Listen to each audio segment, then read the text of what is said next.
සුබ දවසක් කියලා ප්‍රාර්ථනා කරනවා ඔයාලා හැමෝටම. ඉතින් අදත් වෙනද වගේම ගොඩක් ආදරෙන් පිළිගන්නවා ඒෂියානෙට් කිචන් YouTube channel එකට.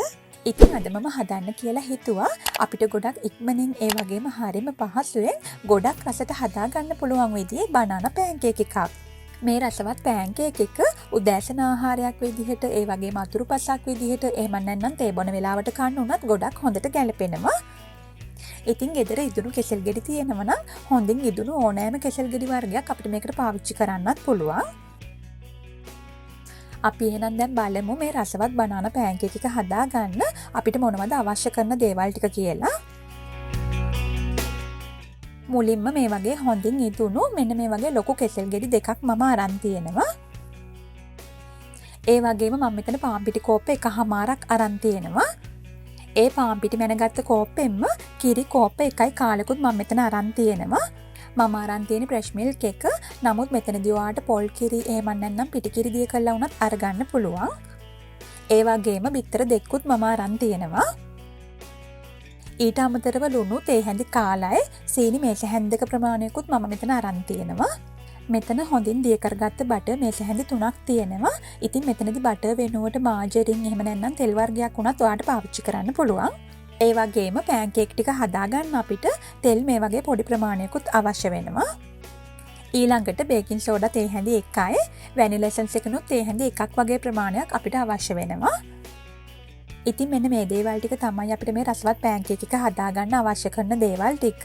මේ රෙසිපි එක වීඩියෝ එකට පහලින් ඩිස්ක්‍රිප්ෂන් එකෙත් මම දාලා තියෙනවා. ඔයාට එතනිනුත් ගන්න පුළුවන්. ඉතින් මම දැන් මුලින්ම කරන්නේ මෙන්න මේ වගේ පොඩි බෝල් එකක් අරගෙන මම අරන් තියෙන පාන් පිටි කෝප්ප එකමාරම මේ බෝල් එකට මම මේ විදිහට දාගන්නවා මුලින්ම. ඊළඟට සීනි මේස හැන්දක් දාගන්නවා. ඒ වගේම ලුණු තේ හැඳි කාලක් දාගන්නවා.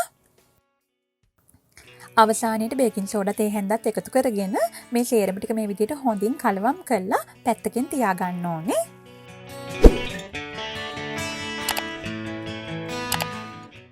දැන් මේ විදිහට කලවම් කරගත්ත පිටි මිශ්‍රණය පැත්තකින් තියාගෙන මම අරන් තියෙන කෙසෙල් ගෙඩි දෙකේ පොතු ටික මම මේ විදිහට මුලින්ම ඉවත් කරගන්නවා.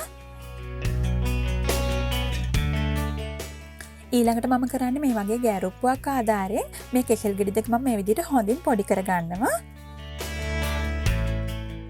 මේ වෙලාවේ අපිට ගෑරුප්පුවක් ඕනේ නැහැ. අතින් උනත් මේ විදිහට හොඳින් පොඩි කරගන්න පුළුවන්.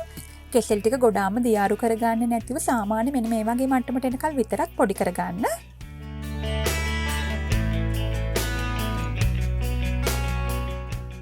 ඊළඟට මම කරන්නේ මේ වගේ ලොකු බෝල් එකක් අරගෙන මම අරන් තියෙන කිරි කෝප්ප එකයි කාලා මේ බෝල් එකට මම මේ විදිහට දාගන්නවා. ඒත් එක්කම මම දැන් හොඳින් පොඩි කරගත්ත කෙසෙල් ටිකත් මේ කිරි එකට මේ විදිහට එකතු කරගන්නවා. ඊළඟට බිත්තර දෙක වගේම හොඳින් දිය කරගෙන අරන් තියෙන බටර් මේස හැඳි 3ත් මම මේ වෙලාවේ එකතු කරගන්නවා.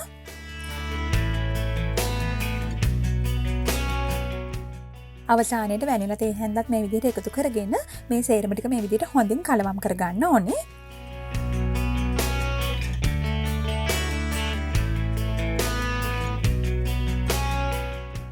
ඉතින් මේ විදිහට හොඳින් කලවම් කරගත්තයින් පස්සේ අපි හදාගත්ත පිටි මිශ්‍රණය මේ වෙලාවේ එකතු කරගන්න ඕනේ.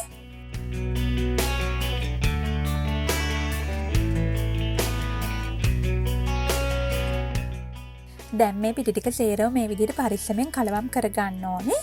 ඉතින් මතක තියාගන්න මේ වෙලාවේ ඕනවට වඩා වේගෙන් කලවම් කරන්න යන්න එපා. ඒ වගේම ඕනවට වඩා වැඩි වෙලාවක් කලවම් කරන්නත් එපා. පරිස්සමට මේ පිටි ටික සේරම මේ විදිහට මිශ්‍ර වෙනකල් විතරක් හොඳින් කලවම් කරගන්න මේ විදිහට.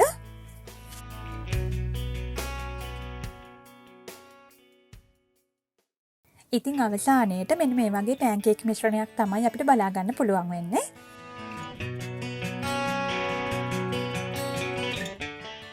දැන් මම කරන්නේ පැන්කේක්ස් හදාගන්න මේ වගේ පොඩි පෑන් එකක් ලිපේ තියලා තෙල් තේ හැන්දක් වගේ ප්‍රමාණයක් මේ පෑන් එකට මම මේ විදිහට දාගන්නවා. මතක තියාගන්න අපි පැන්කේක්ස් ටික හදලා ඉවර වෙනකල්ම ලිපේ ගින්දර සාමාන්‍ය අඩු මට්ටමේ තමයි තියාගන්න ඕනේ.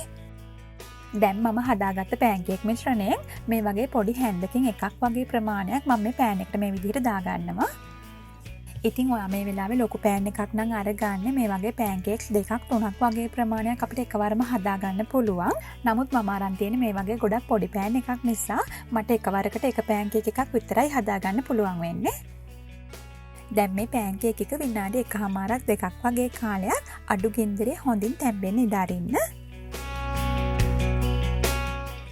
ඉතින් විනාඩි 1මාරක් 2ක් වගේ කාලයක් ගත වෙනකොට පෑන්කේක් එක මතු පිට මෙන්න මේ වගේ බබල්ස් උඩට මතුවෙනවා අපිට බලා ගන්න පුළුවන්. දැන් අපිට මේ වෙලාවේ මේ පෑන්කේක් එක අනිත් පැත්ත හරව ගන්න පුළුවන්. ඉතින් මේ විදිහට අනිත් පැත්ත හරවගෙන ඒ පැත්තත් විනාඩි 1මාරක් 2ක් වගේ කාලයක් හොඳින් ඉදෙන්න ඉඩ හරින්න. මතක තියාගන්න ලිපේ ගින්දර නම් පොඩ්ඩක්වත් වැඩි කරගන්න එපා. පෑන්කේක් එක හදලා ඉවර වෙනකල්ම සාමාන්‍ය අඩු මට්ටමේම ලිපේ ගින්දර තියාගන්න.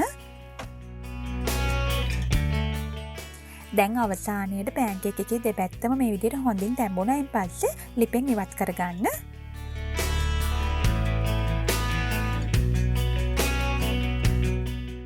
ඉතින් මම දැන් මේ විදිහටම මගේ අනිත් පෑන්කේක්ස් ටිකත් හදා ගන්නවා. මම මුලින් කිව්වා වගේ ලොකු පෑන් එකක් ඔයා ගන්නවා නම් මීට වඩා ගොඩක් ඉක්මනට ඔයාට මේ පෑන්කේක්ස් ටික සේරම හදා ගන්න පුළුවන්.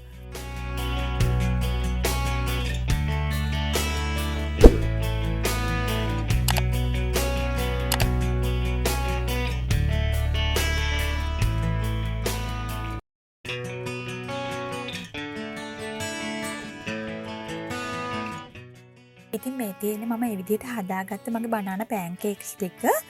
මම රෙසිපි එකේ දාලා තියෙන ප්‍රමාණයන්ගෙන් ඔයාලට මේ වගේ පෑන්කේක්ස් 15ක් වගේ හදාගන්න පුළුවන්.